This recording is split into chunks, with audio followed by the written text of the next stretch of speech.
आज हम पढ़ने वाले हैं क्लास 10th का सबसे पहला चैप्टर साइंस का रासायनिक समीकरण, रासायनिक अभिक्रिया एवं समीकरण उसका नाम है।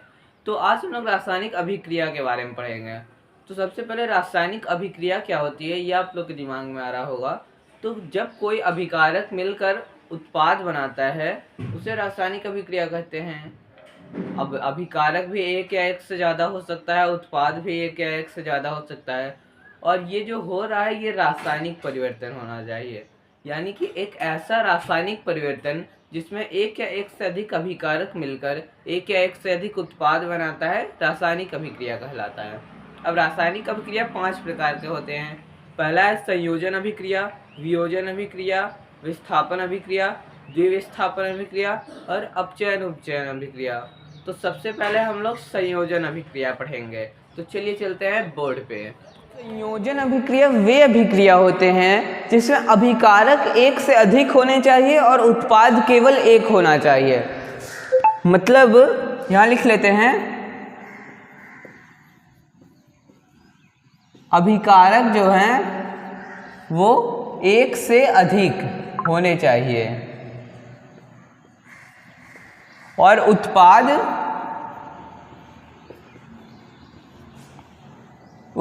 केवल एक होना चाहिए। यानी कि जो रासायनिक अभिक्रिया होता है उसके इधर वाला अभिकारक जो है एक से अधिक होना चाहिए और इधर वाला जो उत्पाद होता है वो केवल एक होना चाहिए। तो चलिए एग्जाम्पल देख लेते हैं इसका। जैसे H2 प्लस में O2 बनता है H2O, ये बैलेंस नहीं है, बैलेंसिंग का बाद में हम लोग देखेंगे। तो यहाँ पे एक से अधिक अभिकारक मिलकर एक उत्पाद बना रहे हैं, तो ये है संयोजन अभिक्रिया। ऐसे और देख लेते हैं, CaO प्लस में CO2 बराबर CaCO3। तो इसमें भी अभिकारक एक से अधिक हैं और उत्पाद एक है केवल।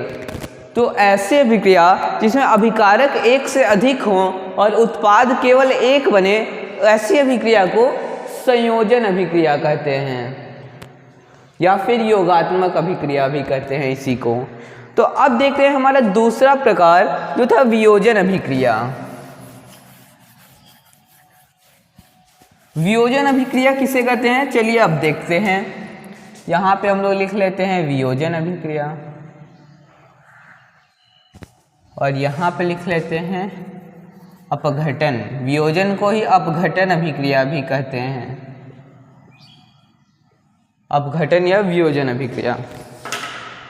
तो वियोजन अभिक्रिया वे अभिक्रिया होते हैं जिसमें अभिकारक केवल एक होते हैं और उत्पाद एक से अधिक होते हैं। यानी कि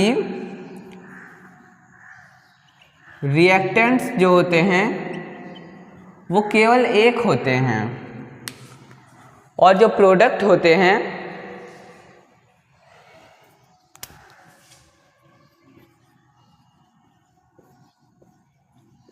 प्रोडक्ट एक से अधिक।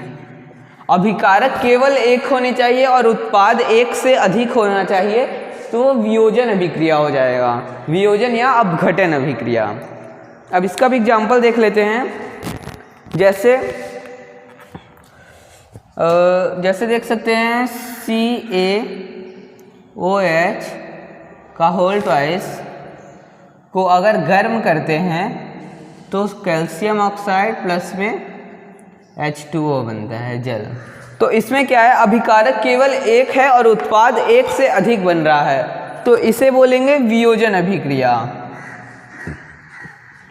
और देख लेते हैं, जब AgCl को सनलाइट में लाते हैं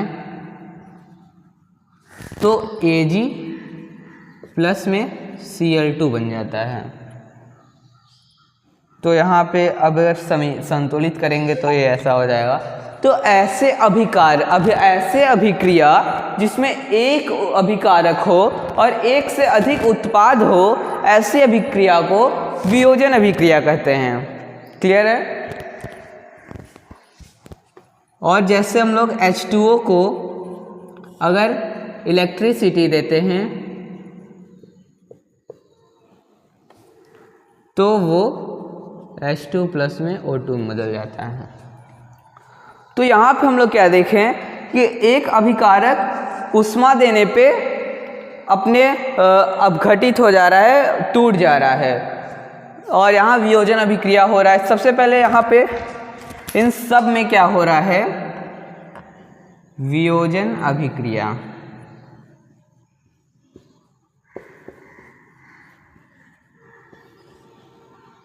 वियोजन अभिक्रिया तो हमें यहाँ कुछ अंतर दिख रहा है। यहाँ पे लाइट, यहाँ पे ऊष्मा देने पे, हीट देने पे ये टूट रहा है, यहाँ सनलाइट देने पे टूट रहा है, और यहाँ पे इलेक्ट्रिसिटी देने पे टूट रहा है, यानी कि विद्युत और सूर्य का प्रकाश देने पे ये सब टूट रहा है। तो यहाँ पे वियोजन अभिक्रिया भी 3 प्रकार के होते हैं। अगर ऊष्मा देने पे टूट रहा है तो इसे कहते हैं ऊष्मीय वियोजन।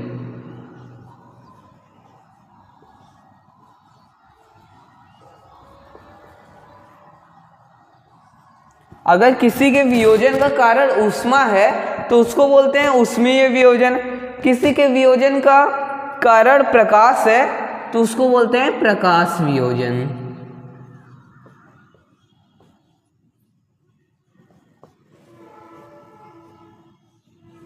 और किसी के वियोजन का कारण विद्युत है तो उसको बोलते हैं विद्युत वियोजन।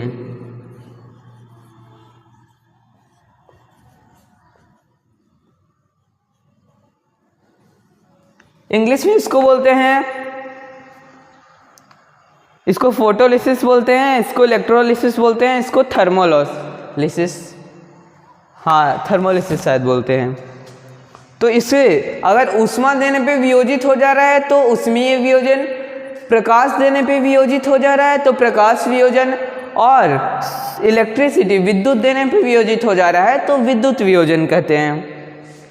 तो वियोजन के प्रकार भी हो चुके हैं। अब हम लोग देखते हैं अगला अभिक्रिया, जिसे बोलते हैं विस्थापन अभिक्रिया। विस्थापन अभिक्रिया क्या होता है, चलिए देखते हैं।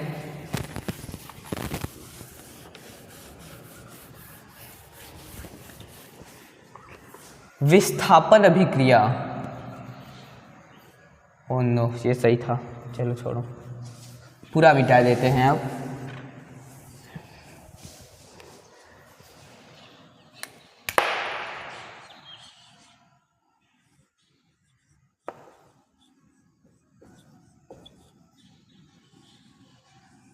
विस्थापन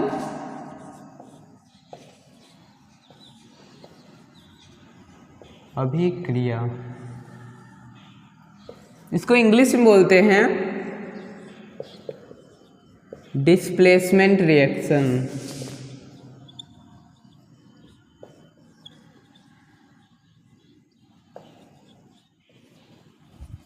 तो विस्थापन अभिक्रिया क्या होता है, जैसे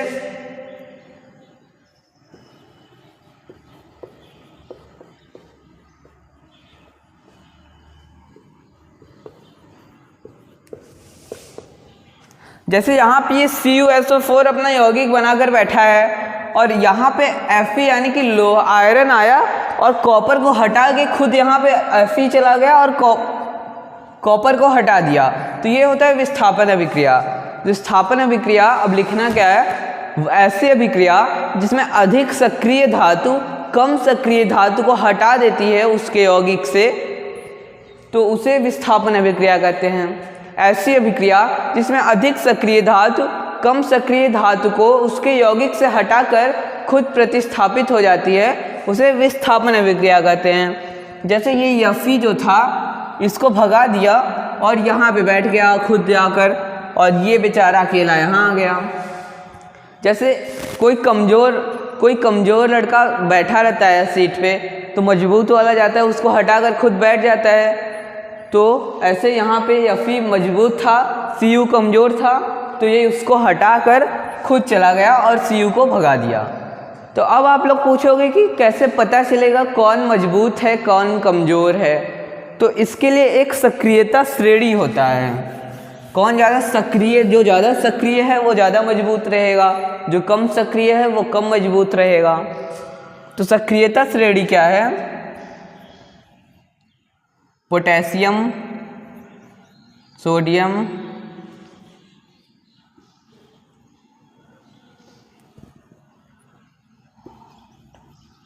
काकू नाना चाट मांगे आलू जरा फीके पड़े हैं। और आगे का इधर लिख देता हूँ और छोटा छोटा लिखते हैं। चलिए,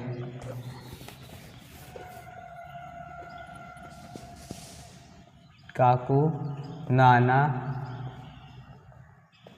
चाट मांगे आलू जरा फीके पड़े हैं।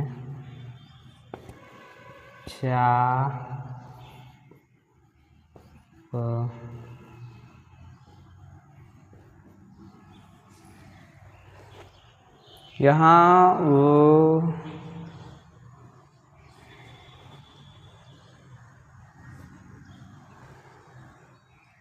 हाँ, तो ये है सक्रियता श्रेणी, जिसमें जो जितना ऊपर रहेगा वो ज़्यादा सक्रिय रहेगा, जितना नीचे रहेगा उतना कम सक्रिय रहेगा। यहाँ पे आप लोग को दिख रहा होगा potassium, sodium, calcium, magnesium, aluminium, zinc, ferrous मतलब iron, lead, hydrogen, copper, Hg पारा, Ag चांदी और Au सोना, औरम और प्लेटिनम। तो इसका ट्रिक है एक, काकू नाना चाट मांगे आलू जरा फीके पड़े हैं, और ये कुल मिला के चाप। ये Ag और Au में थोड़ा कन्फ्यूजन है, Ag ऊपर, हाँ शायद ऊपर ही रहता है। तो ये ट्रिक से भी याद कर सकते हैं, डायरेक्ट भी याद कर सकते हैं। तो और होते हैं, लेकिन अभी इतना ही 9th के सिलेबस में बस इतना ही पढ़ना है। काकू यानी कि पोटेशियम, नाना यानी कि सोडियम, चाट यानी कि कैल्शियम, मांगे यानी कि मैग्नीशियम, आलू यानी कि एल्यूमिनियम, जरा यानी कि जिंक, फीके यानी कि Fe आयरन, पड़े यानी कि Pb, है यानी कि हाइड्रोजन, चाप Cu यानी कॉपर, Hg यानी पारा और AAP सोना नहीं चांदी, सोना और प्लेटिनम। अब यहाँ क्या करना है, यहाँ जैसे हम लोग लिखे थे CuSO4 प्लस में Fe। अब यहाँ देखना है Fe Cu से ज़्यादा सक्रिय है या ज़्यादा कमज़ोर है। तो Fe यहाँ पे आता है, Cu यहाँ पे आता है। Cu की रैंकिंग कम है इसलिए Cu कमज़ोर है, Fe ऊपर है यानी कि Fe मजबूत है। ये सबसे ज़्यादा मजबूत है, ये उससे कम मजबूत है, ये कम कम कम कम कम नीचे जा रहा है। तो Fe जो है Cu के ऊपर है, यानी कि Fe Cu से ज़्यादा सक्रिय है। तो Fe Cu को हटा देगा और खुद जाकर बैठ जाएगा। तो Fe वहाँ चला जाएगा, तो यहाँ पे हो जाएगा FeSO4